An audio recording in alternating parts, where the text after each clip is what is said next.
Vamos a iniciar nuestra escuela dominical de este domingo, el primer domingo de agosto.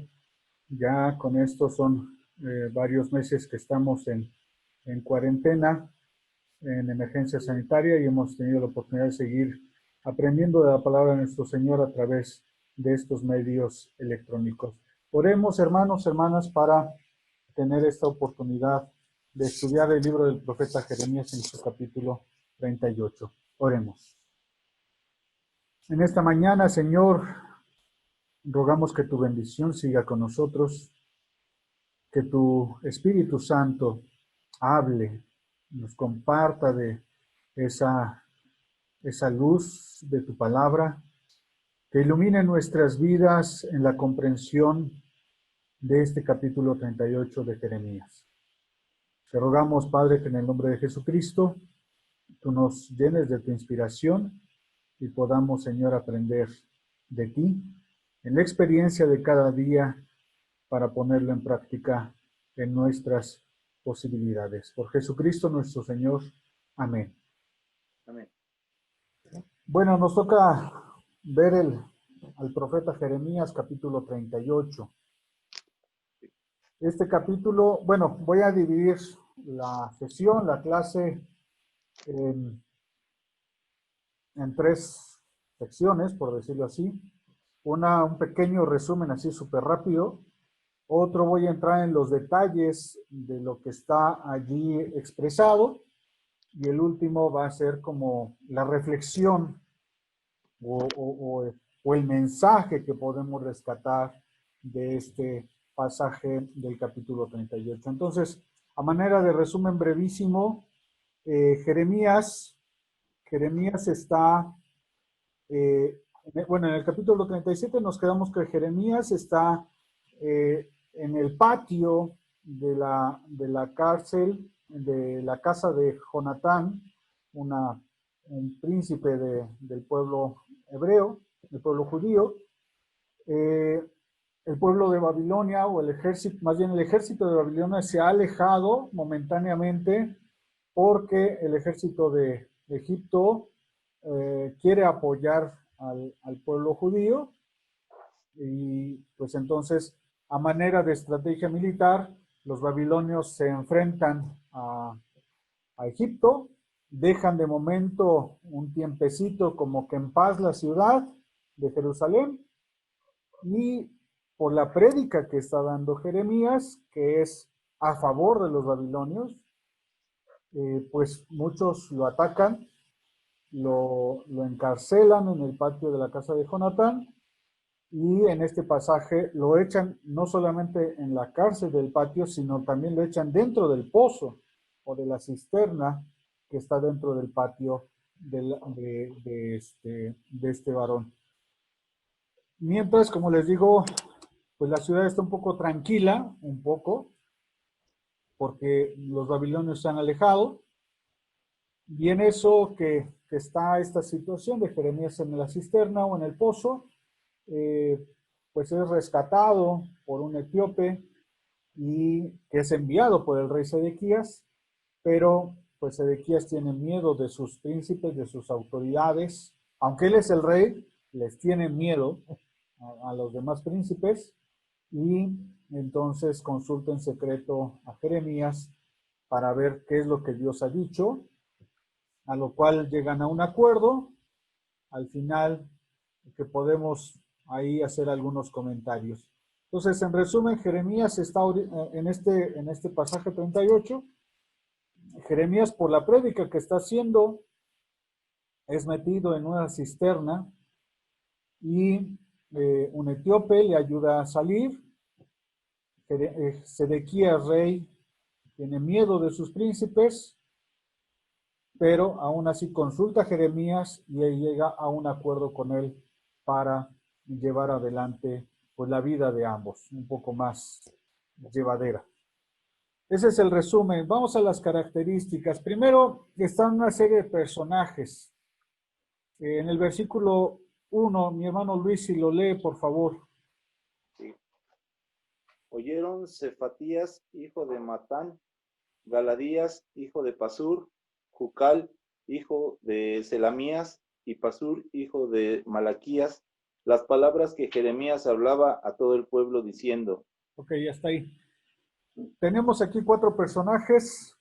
Cefatías, tenemos Geladías, Jucal y Pasur. Matán. Eh, No, es hijo de Matán. Ya. sí, sí, es que son hijos. Bueno, los otros nombres que es Matán, bueno, vuelven a mencionar Pasur y Selemías y Melquías, pues son los papás, ¿no?, de estos Sí. 4 personajes. Es Cefatías, Gedalías, Selemías y Pasur. 2 de ellos, que es Pasur y Jucal, ya han sido mencionados en pasajes anteriores. En el caso de Pasur es mencionado en Jeremías 21:1. Si podemos ir, por favor, hermano Luis. Sí. ¿Lo leo? Sí. Palabra de Jehová que vino a Jeremías cuando el rey Sedequías envió a él a Pasur, hijo de Malaquías, y al sacerdote Sofonías, hijo de Masías, para que le dijesen. Entonces aquí está mencionado en un primer envío del rey Sedequías para consultar a Jeremías, está mencionado Pasur y está mencionado el sacerdote Sofonías. En el capítulo anterior vimos también a Jucal en 37:3. Si lo leo rápidamente. Y envió el rey Sedequías a Jucal, hijo de Selemías, y al sacerdote Sofonías, hijo de Masías, para que dijesen al profeta Jeremías: ruega ahora por nosotros a Jehová nuestro Dios. Entonces, Pasur y Jucal ya son mencionados antes, y los que no habían sido mencionados son Cefatías y estos nombres hebreos, Gedalías. ¿Por qué lo menciono? Porque parece ser, hermanos, que hay, como en todas las cortes reales, pues familias que son de la corte, que son familias importantes dentro de la sociedad del imperio, y parece que estos hombres, Cefatías, Gedalías, Jucal, Pasur, y en este caso también en los 2 pasajes que leímos, el sacerdote Sofonías, pues pertenecen a esta élite de la sociedad, y bueno, están buscando sus propios intereses. ¿Sí? Estos son familias, ¿no? Digo, en todas las sociedades se da así. En México tenemos muchas familias, pues, adineradas que se codean en la alta sociedad y bueno, pues siempre las relaciones entre ellos son muy amistosas, pero con los demás como que no tanto, ¿no? Aquí también tenemos que el profeta Jeremías, aquí al inicio, está en el patio de la cárcel, ¿sí? Está todavía en el patio porque dice que el pueblo todavía podía consultar a, eh, al profeta Jeremías. En este mismo... Hermana Araceli, buenos días. ¿Cómo está? Bien, bien, bien, gracias. Interrumpiendo la clase. Perfecto. Así tenemos más público y más comentarios. Bueno, entonces, Jeremías está en el patio, en la cárcel que ha sido, o bueno, en el patio que ha sido modificado como cárcel, y entonces el pueblo puede consultarlo, o Jeremías puede predicar al pueblo de alguna manera, ¿sí? Por eso dice en el versículo 1, las palabras que Jeremías hablaba a todo el pueblo. Entonces, de alguna manera hay algún contacto con el pueblo, está ese acceso de parte del pueblo a Jeremías o de Jeremías hacia el pueblo, y la prédica de Jeremías pues no es nada agradable.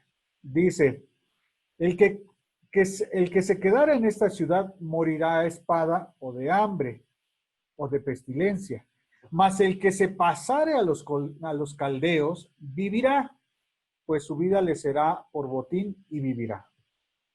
Entonces, pues la prédica de Jeremías pues no es nada alentadora, ¿no?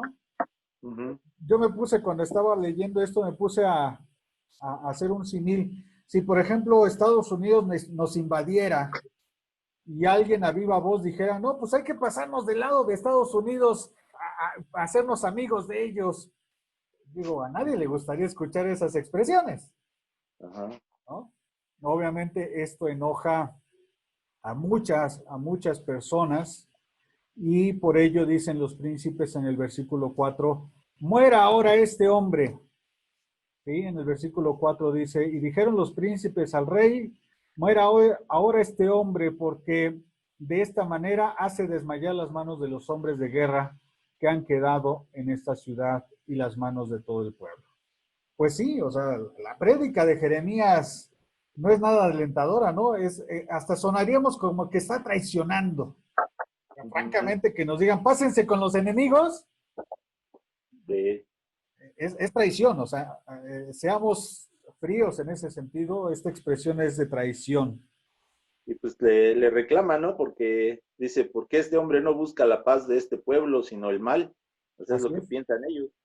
Sí, sí, sí. Obviamente, insisto, esta prédica de Jeremías no es nada sencilla, ¿no? La palabra del Señor que le da Jeremías suena totalmente a traición y obviamente pues todo mundo se puede escandalizar en este sentido. Ahí es donde doy una cierta comprensión a los príncipes de Israel, pues que el profeta de Dios diga, pásense con los enemigos, no es tan fácil, ¿no? No es tan... Pero, bueno, yo creo que igual sigue de necio el pueblo, ¿no? Porque a Jeremías ya lo conocían y sabían que era un profeta y no le creían. Entonces, todavía aparte de eso, pues le reclaman y lo quieren matar.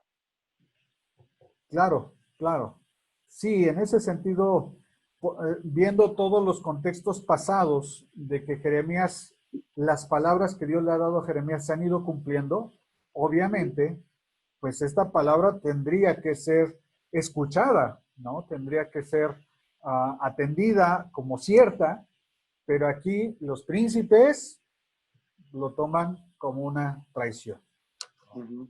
Y es en ese sentido que insisto, sin ponerme del todo de lado con los príncipes, pues yo creo que sí, escuchar que alguien nos dijera, pásense con los enemigos, no es una palabra fácil de digerir ni de predicar tampoco, ¿no?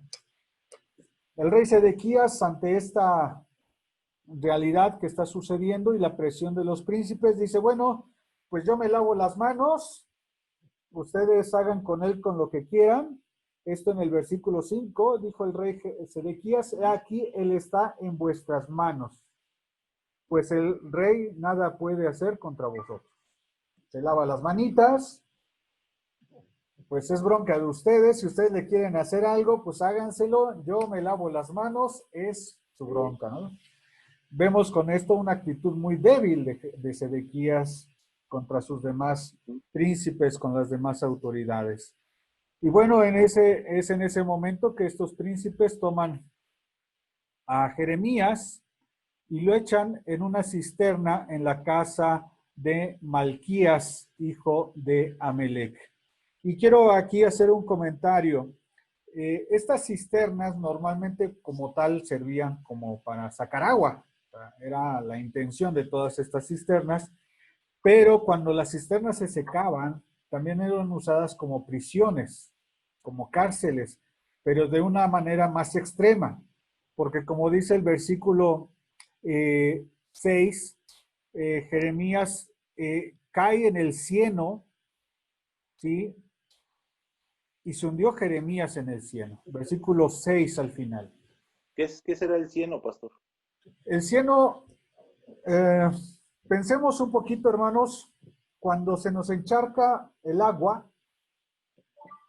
en cualquier espacio, ¿sí? Que haya un poco de tierra, se empieza a hacer el agua como verdosa y como entre lodo y verdosa. O sea, tiene por ahí un poquito de ya pudredumbre, Sí.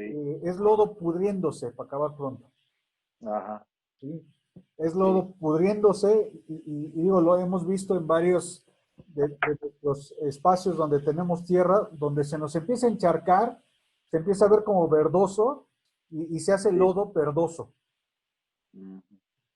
¿Sí? Ese es el cieno, es el asiento de tierra debajo de los pozos, donde ya el agua se está resecando, ¿no? Donde solo hay humedad, donde solo queda la humedad. Bueno, más que humedad queda pues como agua, pero pues sí, empantanada, o sea, horrible, ¿no? Y, pues en ese espacio, ahí es donde echan a Jeremías. Hay Sí. varios tipos de cisternas, hay cisternas muy grandes, eh, donde cabían muchas personas, por decirlo así, si los pensamos en parados, ahí caben muchas personas. Pero la mayoría de los pozos en casas son cortos, son pequeños, los hemos visto en películas o en imágenes donde pues nada más cabe uno o máximo dos personas, ¿no? Así parada. Y solo cabe pues, la cubeta con la que jalan el agua y pues Ajá. cuando se secan esos pozos, pues abajo se queda eso empantanado, se queda todo eso sucio y pudriéndose, empiezan a salir pues residuos verdes y en ese espacio de pudredumbre se echan a Jeremías y no sabemos hasta qué altura, pero como dice en el versículo 6, y se hundió Jeremías en el cielo, yo me imagino que por lo menos hasta el cuello estaba. Sí, dice, se hundió. Sí. No dice, y las patitas se le metieron en el cielo, ¿no? Sí. O sea, para mí la expresión ahí es que Jeremías de plano, todo hasta el cuello, y a lo mejor hasta tenía que estar con la cabeza hacia arriba para que no se ahogara, ¿no? O sea, era una situación. Y es que era muy, o sea, yo digo, pues muy, muy cruel, ¿no? Porque incluso para sus necesidades y todo eso, pues tenía que ser ahí mismo, ¿no? Claro, claro, claro. Necesidades fisiológicas, digámoslo literal, pipí, popó, pues ahí todo quedaba, pero aparte, más adelante nos dice que no le daban de comer. Ujú. Entonces, ah, era una situación verdaderamente. ¿Mande? No, no. Ah, sí, entonces estas cisternas eran usadas para, en este sentido, ser pues una manera de un castigo más fuerte, ¿no? De una Sí. situación de más daño hacia la persona. Ujú. Eh, y volvemos a las familias. Aquí menciona que es la casa, la cisterna de la casa de Malquías, hijo de Jamelec. Esta familia de Jamelec ha sido de las familias más renuentes, de las familias que más se rebelan ante Dios y en este caso ante el profeta Jeremías. Y vamos a Jeremías 36, 26, por favor.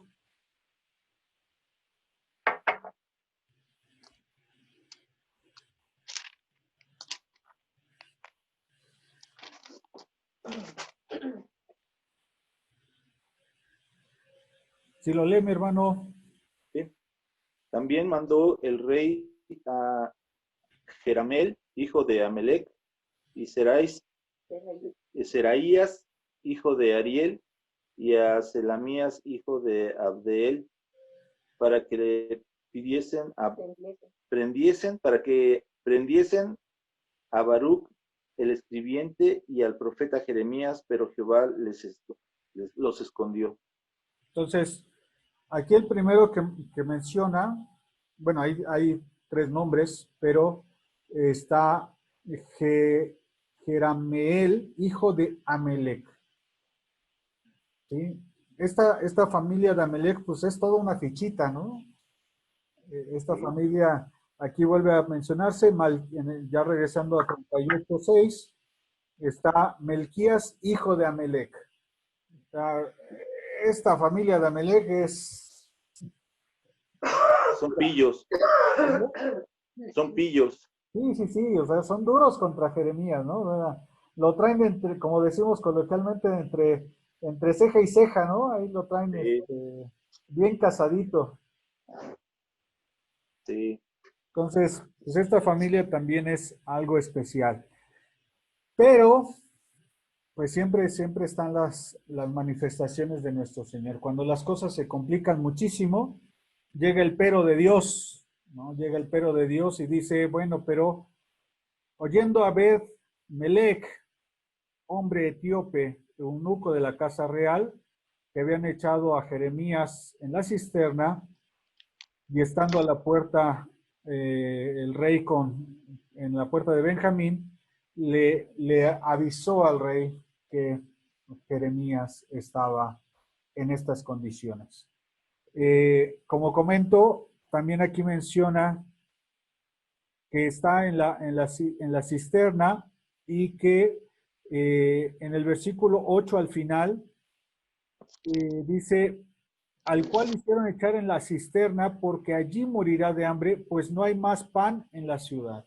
O sea, aparte de que la ciudad estaba pasando hambres, pues obviamente a un preso menos le van a dar de comer. Entonces, pues a Jeremías le está pasando bastante feo. Y este hombre, este eunuco etíope, Ebed-Melech, tiene misericordia de Jeremías e intercede por él delante del rey. Yo les quiero preguntar, hermanos, ¿a quién les recuerda este eunuco etíope?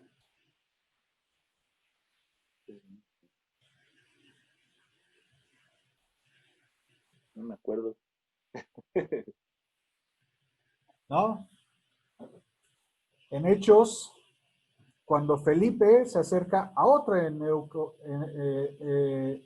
etíope, que va leyendo la porción de Isaías. Vamos a Hechos 8:27.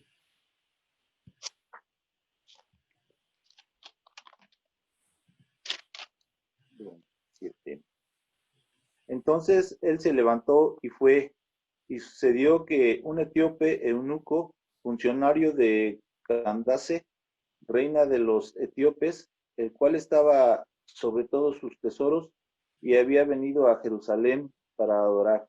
Si siguen el 28, por favor. Volvía sentado en su carro y leyendo al profeta Isaías. Recordemos esta historia, ¿no? Que está Felipe llevado por el Espíritu Santo a acercarse a este carro del eunuco etíope para convertirlo al evangelio a través de la prédica de Felipe, ¿no? Entonces, me llamó mucho la atención aquí también un eunuco etíope, similares características, también encargado de ciertas funciones en el rey Sedequías, es el que tiene misericordia del profeta. Es el que intercede delante del rey por el profeta Jeremías. Es de llamar la atención, ¿no? Que como hombres de otras naciones también son acercados al evangelio o a la fe en nuestro Dios. Sí.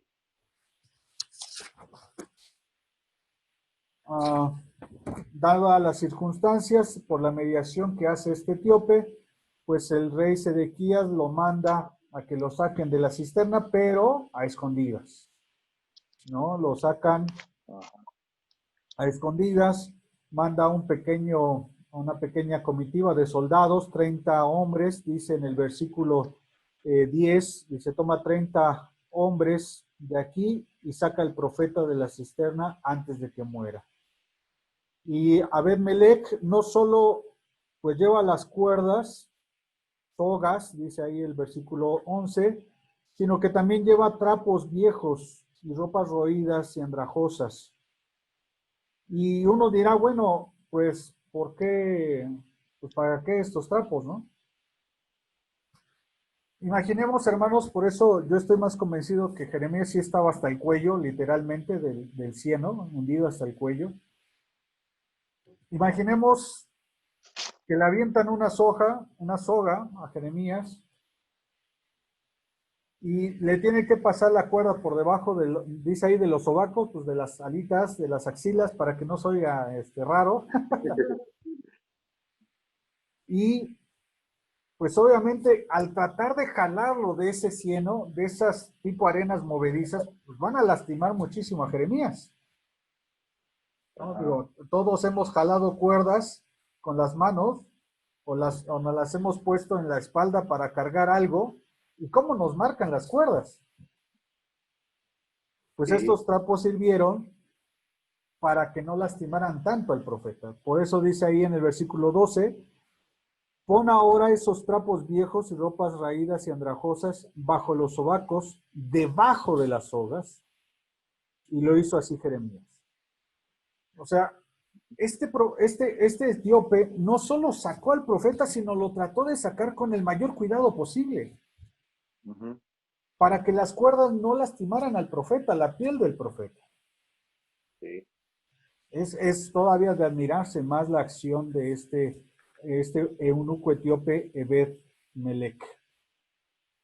Otra curiosidad que me hizo mencionar mucho este nombre es que Ebed Melech significa siervo de Dios, siervo del rey, perdón, siervo del rey. Ebed es siervo, Melech rey, siervo del rey. Sí. Me llama mucho la atención, porque aquí parece que está sirviendo no solo o más bien yo diría que en lugar de servir al rey de carne y hueso, al rey Sedequías, está sirviendo al verdadero rey, o sea, a Dios, Ujú. ¿no? Ayudando a su profeta, ¿no? Por eso me llama la atención mucho este nombre, Ebed Melech, siervo del rey. Pues sí, es un siervo del rey Sedequías, sí, sí, sí, pero en su práctica, en su acción, en su manera de conducirse arriesgadamente, eh, está sirviendo al Dios, está sirviendo al verdadero rey, a Dios, a nuestro Dios, ¿no? Ujú. ¿Algún comentario hasta aquí, hermanos? Pues estaba viendo, aquí habla de la puerta de Benjamín, Ok. era una de las puertas de la ciudad, ¿no? Y, y dice que ahí en esa puerta se trataban todos los casos legales que resolvían ahí en los problemas que había. Bueno, es lo que estoy leyendo aquí en una nota. Sí, lo curioso es que, bueno, esto lo vemos en el versículo, ahí, espérame tantito, versículo 7. 7. Ajá. Estando sentado el rey a la puerta de Benjamín. Es curioso, hermanos, que en esta puerta, como usted bien lo dice, la puerta de Benjamín normalmente era la parte donde hacían asuntos legales. Pero yo me imagino que no están haciendo cosas bueno, no están atendiendo cosas legales allí, porque obviamente pues estaban pasando como que esta pausa del asedio babilónico, ¿no? Obviamente pues como nos acaba de pasar en esta cuarentena, digo, no estamos invadidos, pero estamos igual encerrados, este, los elementos judiciales se detienen, Ujú. ¿no? Para mí el sentido, si bien es el espacio legal, para mí es como que el rey está ahí como tratando de agarrar un poco de aire, ¿no? Así como que, pues estoy viendo que se está alejando los ejércitos de Babilonia, pues me siento aquí un ratito a respirar, como un ratito como que para agarrar fuerzas, un ratito como para, este, pues distraerme de todas las tensiones que están pasando en la ciudad. No creo tanto que sea en el sentido de que estén ejerciendo esa autoridad judicial, en lo personal. Obviamente, pues por alguna razón ahí estaba el rey, ¿sí? Bueno, dice, tengo aquí la nota, Ajá. que el rey podía estar presidiendo una sesión del tribunal o quizá más simplemente observaba o discutía los preparativos para la defensa de la ciudad. Puede ser, pues sí, porque digo, recordemos, como les dije, estamos en una pausa, ¿sí? El ejército de Babilonia dejó de estar sobre la ciudad porque se fue a atacar a los egipcios. Entonces es una pausa momentánea de donde el ejército de Babilonia se alejó un momento, pero va a regresar. ¿Sí? Va a regresar el ejército de Babilonia y ya va a regresar a destruir la ciudad. En el capítulo siguiente, en el capítulo 39, vamos a ver la destrucción de la ciudad. Pero aquí en este capítulo 38 estamos como que en esa pausa, ¿no? Previa a la tormenta. Entonces, puede ser que sí, vale, no me niego a que pueda haber pues este espacio de preparativos, este espacio de que estén allí atendiendo asuntos pendientes, pues en fin, es un poco ambiguo qué estaba haciendo ahí el rey, pero la intención aquí es que Ebed-Melech intercede por Jeremías para librarlo de la muerte en ese pozo, en esa cisterna, ¿no? Lo que está haciendo el rey, pues a final de cuentas, como aquí mismo el texto lo hace entender, pues pasa como a segundo término.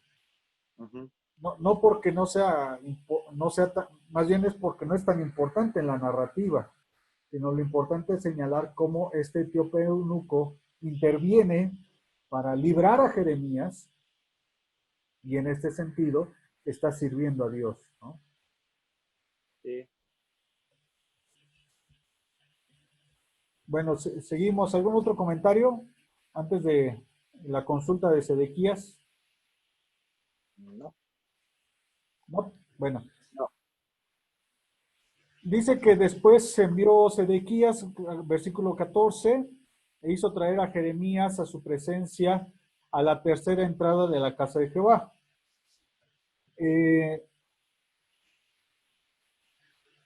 Recordemos que quiero aquí hacer un paréntesis, recordemos que para los judíos, la casa de Jehová no solo corresponde al templo como tal, o sea, sino corresponde a toda la construcción que representa el templo, como en nuestro caso. Si hablamos del templo, nos referimos también al salón social, a la cocina, al patio, a las escaleras. Cuando hablamos en general del templo, nos referimos a toda la propiedad, ¿no?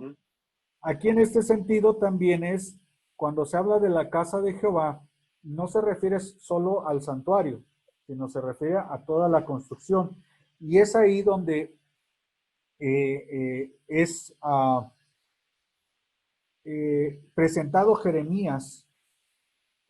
Por lo que yo leí en los comentarios, esta tercera entrada es la que da al palacio del rey. O sea, es el camino entre el templo y el palacio del rey. Son la puerta que da hacia el palacio del rey y es ahí donde llevan a Jeremías para que Sedequías lo consulte de lo que pues Dios está diciendo para su pueblo. Aun cuando Sedequías es muy débil, aun cuando Sedequías es rebelde, aun cuando todo pues sabe que Jeremías es profeta de Dios, no lo quiere escuchar, claramente está, pero pues por lo menos quiere saber qué está diciendo Dios por medio de Jeremías. Esa tercera puerta, pues aquí dice que era, tal vez, que era para uso exclusivo del rey. Sí, como vuelvo a decir, era exclusivo del rey porque era la puerta que daba hacia el palacio. Y entonces ese era el acceso que tenía el rey al atrio del templo a través de su propia puerta personal exclusiva del rey y seguramente de su comitiva, ¿no? Porque obviamente pues en el palacio del rey no solo estaba el rey, también estaban todas estas familias ricas que siempre están pues a merced del rey, ¿no? Estos príncipes que hemos hablado. Como quien dice, así como nosotros que tenemos entrada para el patio de la iglesia. Bueno, no lo había pensado por ahí, pero seguramente. Ajá. Algo así, una puerta particular, ¿no? Sí, sí, sí. Bueno, que yo también la estoy usando, aunque no es mi casa, pero yo Sí. también la estoy usando. Ah, claro que sí, también en su casa. Bueno, es en este sentido, hermanos, que esta puerta se piensa que es la puerta norte de la construcción del atrio del templo, es la puerta norte. ¿Por qué? Según los estudiosos, entienden que para el pueblo judío deben de mirar, para empezar a contar la orientación y la ubicación de las puertas y de los espacios de construcción, siempre deben de mirar hacia el este, hacia donde sale el sol. ¿Sí? El este es la salida del sol y ese lado sería la puerta 1. ¿Sí? Entonces, eh, yo no sé de qué lado, porque estoy dentro de la casa, no sé, pero si saliéramos a nuestros patios y viéramos hacia dónde está saliendo el sol, ese es el lado este y esa sería la puerta 1. Si nos ponemos entonces de frente, nuestra derecha, bueno, no sé si sea aquí mi derecha, ¿ustedes lo ven a la derecha o ustedes lo ven a la izquierda? A la izquierda, Bueno, de frente a la izquierda. ok. Bueno, esta es mi derecha. A mi derecha estaría el sur, o sea, si estoy viendo de frente el este, a mi derecha estaría el sur y a mi izquierda, esta izquierda, estaría el norte. Entonces, en ese sentido, contaríamos, 1 es el este, el frente, 2 es la derecha, 2 la derecha, la tercera puerta sería al norte, y la cuarta puerta, si hubiese, sería a la espalda, hacia el oeste, hacia donde se pone el sol, hacia atrás. Sería ese el orden que normalmente en las construcciones grandes e importantes numeran las puertas. Puerta 1, este. Puerta 2, bueno, puerta 1 es este, de frente, donde sale el sol, es la puerta 1. Puerta 2 es a la derecha, hacia el sur.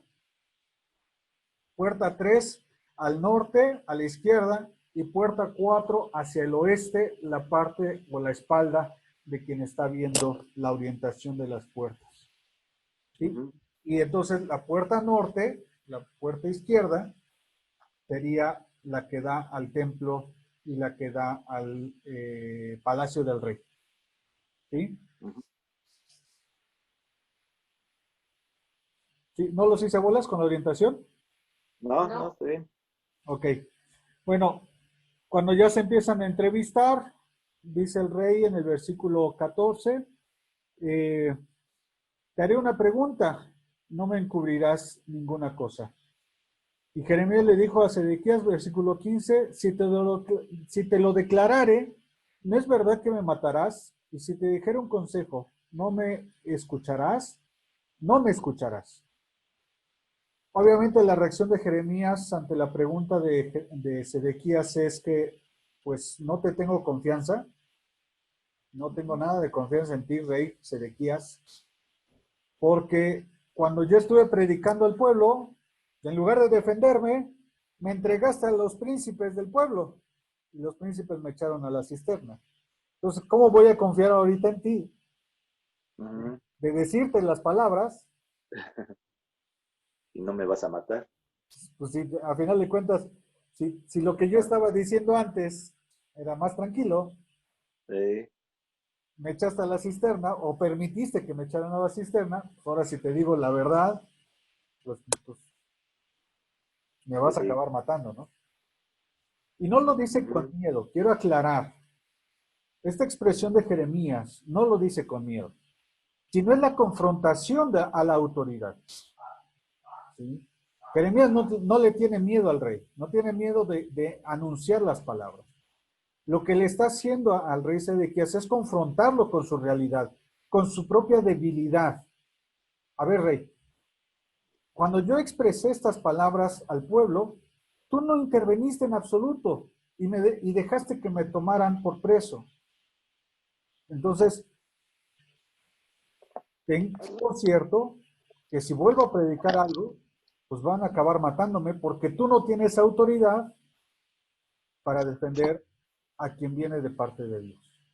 O sea, no le está diciendo con miedo, ay, pues es que tengo miedo, no, mejor no te lo digo, es que, no. O sea, le está confrontando al rey.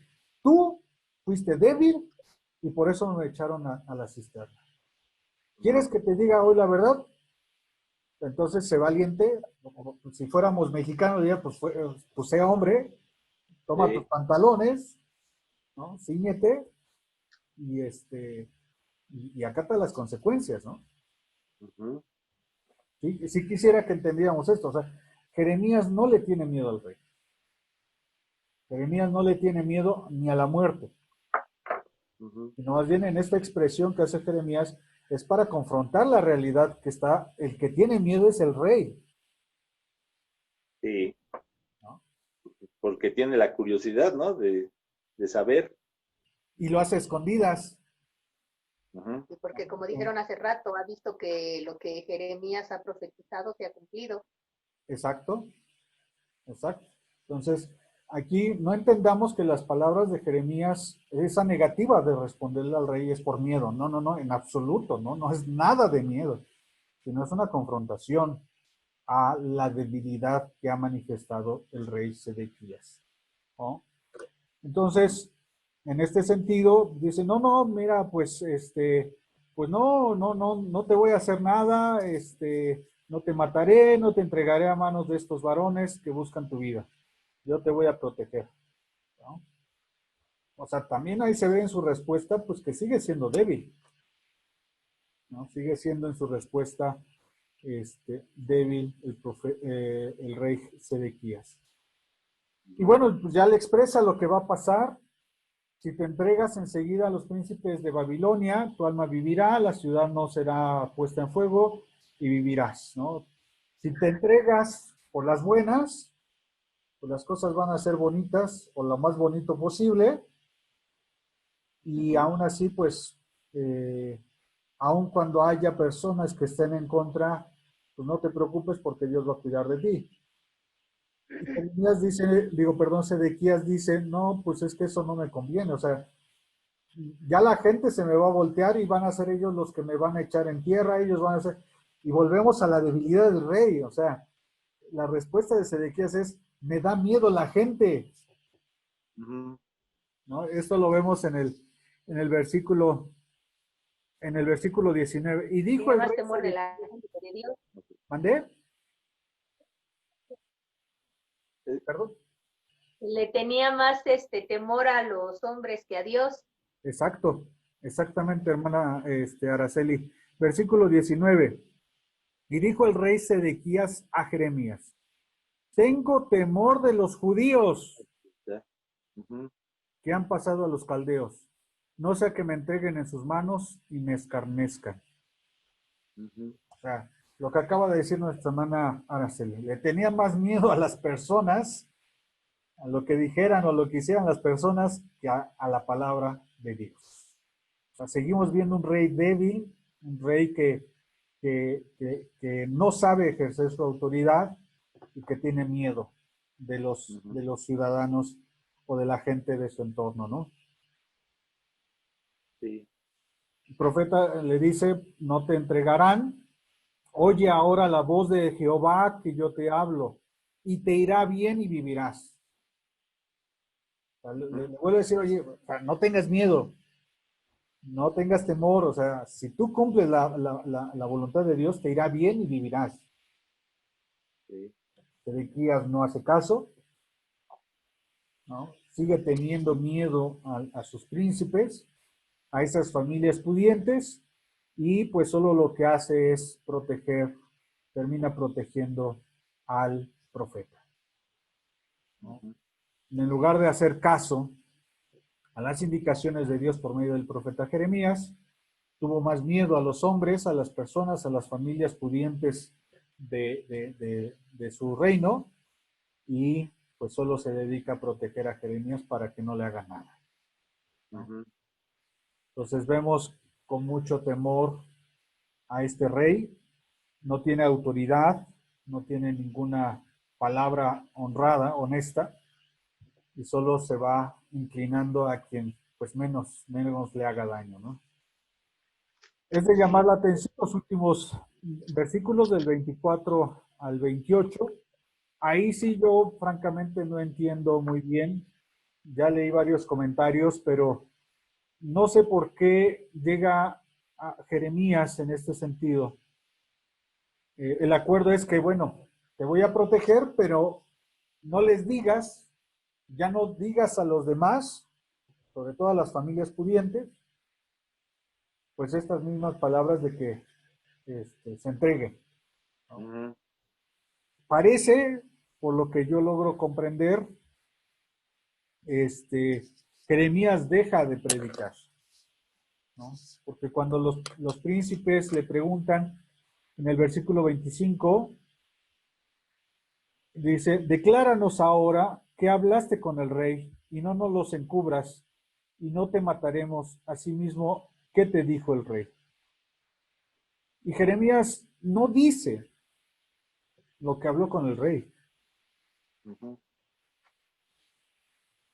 sino habla como si tuviera miedo. Supliqué al rey que no me hiciese volver a la casa de Jonatán para que no muriese ahí. Y vinieron luego los príncipes a Jeremías y le preguntaron, y él respondió conforme a todo lo que el rey le había mandado, o sea, que no dijera estas palabras de parte de Dios. Me llama la atención cómo termina esto. Se me hace aquí un poquito como que Jeremías también empezó como a acomodarse para no tener que padecer otra vez la situación de la cisterna. Me hace sentir eso, puedo estar equivocado, pero me hace sentir como que Jeremías, uh, en esta porción, en estos versículos, como que Jeremías cede a dejar de anunciar la verdad de lo que había platicado con Obed. Pues Obviamente tienes... ¿Mandé? poniéndose en su lugar, tal vez también porque la palabra era para el rey, ¿no? No para los demás. Entonces, ¿qué caso tenía que lo siguieran maltratando si ella había hablado la palabra que Dios le había dado? Bueno, poniéndose en el lugar de Jeremías, todo lo que sufrió. Sí, sí, por supuesto. O sea, puede haber razones espirituales en este sentido. Bueno, pues es que Dios no le dijo que o sea, Dios no le indicó que esta palabra fuera pronunciada también con los príncipes, ¿no? Con la gente pudiente, ¿no? Sí. Como usted lo acaba de decir, puede ser también que en solo sea como una pausa momentánea, porque ya en el capítulo 39, pues ya es la caída de Jerusalén, ya es cuando suceden los hechos que Jeremías está predicando. Entonces, puede ser también como que es una pausa de decir, bueno, vamos a esperar cómo llegan las cosas. Pueden ser muchas cosas, pero definitivamente Jeremías no expresa a los príncipes, a las familias pudientes de Jerusalén, lo mismo que Dios le había dicho para el rey. Ujú. Parece que se guarda las palabras, parece que no comparte las mismas palabras, solo hace lo que el rey le dijo y pues se queda entonces en la cárcel, ya no en la cisterna, sigue encarcelado, sigue en prisión, pero ya en el patio, ya no dentro de la cisterna, ya no metido en el cielo, sino queda, por decirlo así, en tierra firme, ¿no? Es la parte que me llama la atención de esto, pero no puedo decir que Jeremías se rinde o Jeremías uh, a lo mejor podríamos también pensar, bueno, si se los digo a estos cuates ni me van a entender, ¿no? O sea, ni me van a escuchar tampoco, ¿no?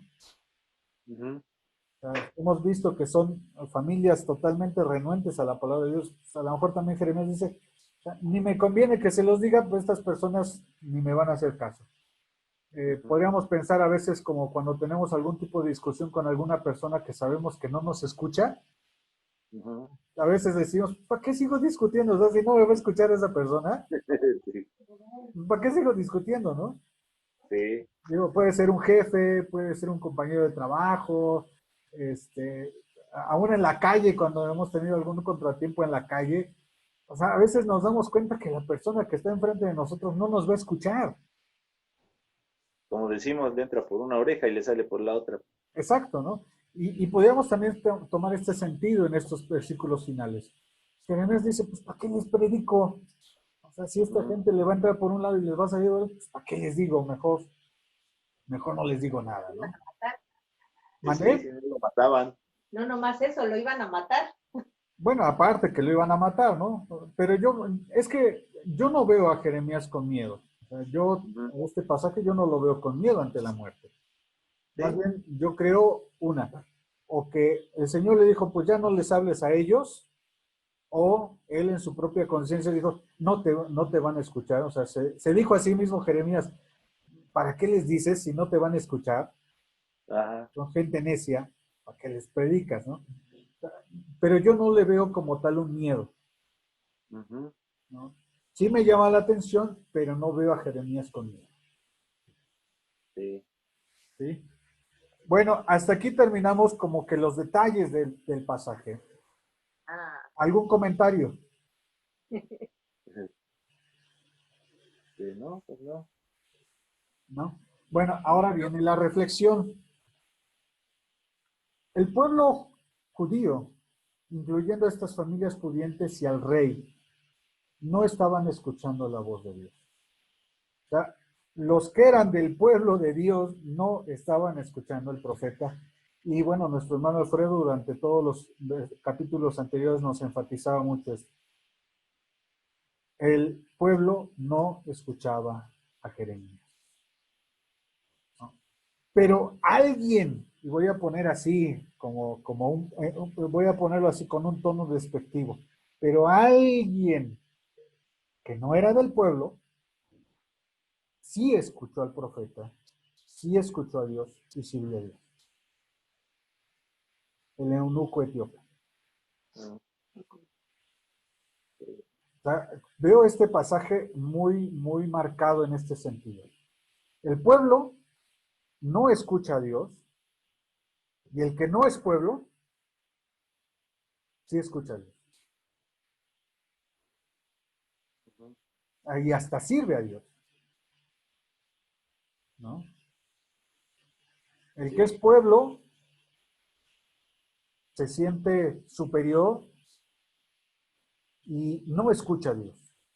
Y el que no es pueblo, el que es humilde, el que es sencillo y que no es pueblo, sí escucha y sí sirve a Dios.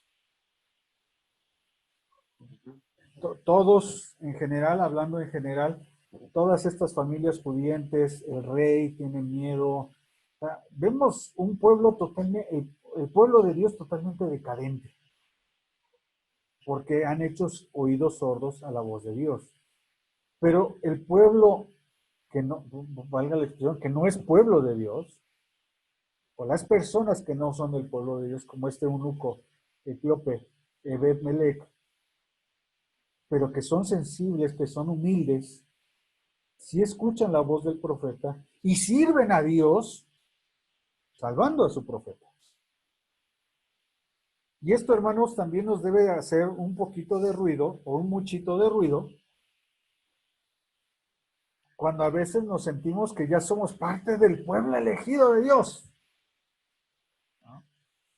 Y cuando llega alguien anunciando algo como que no nos cuadra, que no es mucho de nuestro agrado, decimos, no, ah, somos resistentes a la palabra.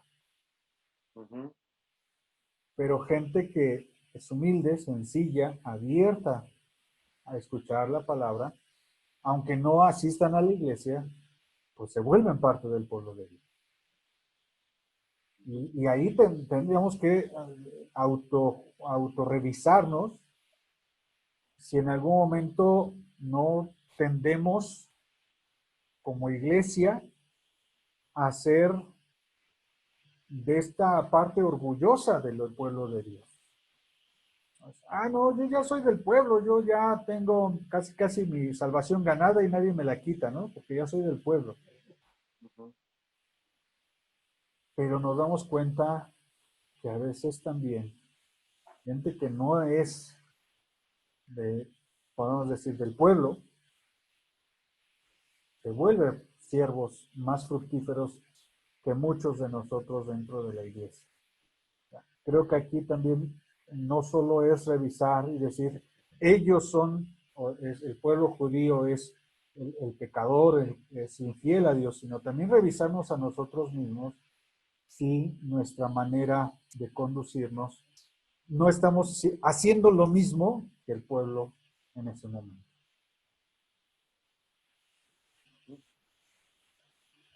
Obviamente, pues hay que cuidarnos, ¿no? Hay que cuidarnos de que la otra, cuidarnos primeramente de ese orgullo, de ese excesivo orgullo, y no caer en esa misma situación como los príncipes y los líderes. Y la segunda reflexión que yo tendría en este sentido es que el rey, por lo menos, aquí manifiesta una debilidad y cede y tiene miedo de lo que digan los demás. Se doblega a lo que digan los demás. En cambio, Ebed-Melech se mantiene firme, se arriesga su propia vida, porque a final de cuentas es un siervo del rey, no tiene ningún respaldo legal y se arriesga a sacar a Jeremías. Entonces, mientras uno es cobarde y se sujeta a lo que digan las demás personas, el otro, sin ser del pueblo, de Dios, se sujeta a Dios y aún a pesar de su vida, de su seguridad, sirve a Dios. Y quiero unir este último espacio o esta segunda reflexión con Efesios 4:17. Si nos damos una vueltecita a Efesios 4:17.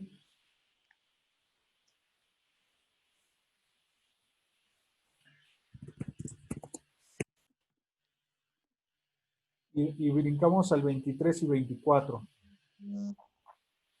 Efesios 4:17 y luego 23 y 24. Efesios 4, versículo 17. Ajá. Y luego 23 y 24. Si le lee a alguien. Sí. Esto pues digo y requiero en el Señor que ya no andéis como los otros gentiles que andan en la vanidad de su mente. 23 y 24. Y renovaos en el espíritu de vuestra mente y vestíos del nuevo hombre creado según Dios en la justicia y santidad de la verdad. Amén. Sedequías se dejaba influenciar por los demás. Si los demás decían, no, hay que apresar al profeta, él autorizaba la aprehensión. Si los demás decían, siéntate a juzgar en la puerta de Benjamín, él iba y se sentaba a juzgar en la puerta de Benjamín. Si los líderes decían, oye, Sedequías, pues hay que armar otra defensa porque vienen de regreso los babilonios, él va y arma otra defensa. Se deja influenciar por los demás, por los gentiles, por las otras personas. Pero Ebed-Melech, el eunuco, sin ser del pueblo, se mantiene firme en la palabra de Dios dicha por el profeta Jeremías. Y bueno, también nosotros tendríamos que revisar eso. Si nuestra conducta, socialmente hablando, nos dejamos influenciar de más por los demás, perdón por la redundancia, si nos dejamos influenciar por los demás, de tal modo que preferimos escuchar a los demás que escuchar la voz de Dios en nuestra manera de vivir. Eso sería también la segunda reflexión. Uno, la primera reflexión es, si nosotros como pueblo no estamos tomando la actitud de exceso de seguridad o de exceso de confianza, creyendo que no nos va a pasar nada, y no estamos tomando una actitud humilde y de servicio ante la palabra de Dios. Y la segunda reflexión es, si somos como Sedequías, dejándonos influenciar socialmente por los demás, o seguimos siendo como Ebed-Melech, firmes aún a pesar de que nos puedan señalar o criticar porque somos cristianos. Es las dos reflexiones que tendría para finalizar esta escuela dominical. ¿Algún comentario, hermanos?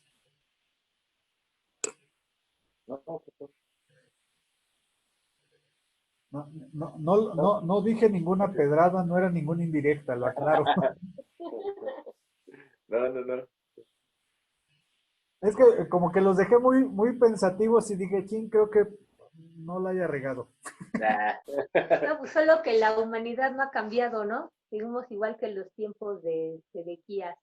Buscamos a Dios escuchando lo que nosotros queremos escuchar, y cuando a veces no nos gusta, pues la gente se aleja, ¿no? O en cuanto a que se dejan influenciar por otros, sobre todo en la etapa de la adolescencia, de la juventud, que empiezan a conocer cosas con los amigos que no vivían y quieren experimentar, y a veces se olvidan de Dios y pues se alejan. Claro. Y no solo en la juventud, obviamente, como que es lo más marcado. Lo hemos comentado, yo mismo también me alejé mucho del Señor en mi juventud. Fui bastante rebelde, no solo al Señor, sino a mis padres.